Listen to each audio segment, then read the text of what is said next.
এই ভিডিওতে আমরা 100টা বাড়ি তৈরি করে সেগুলো দিতে চলেছি।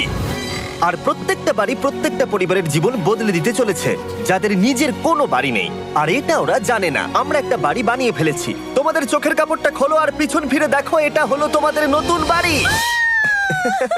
ওয়াও, ওর রিয়াকশনটা একবার দেখো। ওরা এখন খুবই আনন্দিত। আমার খুব ইচ্ছে ছিল এদের একটা বাং বেড হোক। আমার স্বপ্ন সত্যি হয়েছে। এটা হলো 100টা বাড়ির মধ্যে প্রথম বাড়ি যেগুলো আমরা দিতে চলেছি। প্রথম ওদের খুশিতেই আমাদের খুশি। চলো পরের বাড়িগুলো দেওয়া যাক। এই ভিডিওতে প্রত্যেকটা বাড়ি তৈরির সাথে সাথে আমরা চেষ্টা করছি এই সমস্ত পরিবারগুলোকে একটা সুন্দর জীবন দেবার যাদের বাড়ি নামের কোনো আশ্রয়স্থল নেই। আর আমরা এই ভিডিওতে মিলিয়নেরও বেশি ডলার খরচা করছি এই বাড়িগুলো তৈরি করতে, কারণ জামাইকার এই অংশে প্রায় 5 লাখেরও বেশি মানুষ অসুরক্ষিত এবং ঝুঁকিপূর্ণ পরিবেশে বসবাস করে। যেমন পরের এই পরিবারটি, যাদের বাড়ির অবস্থা এতটাই খারাপ যে সেটা যে কোনো মুহূর্তে ভেঙে পড়তে পারে। তাহলে তুমি এটা বানিয়েছো? হ্যাঁ। নিজেই বানিয়েছো?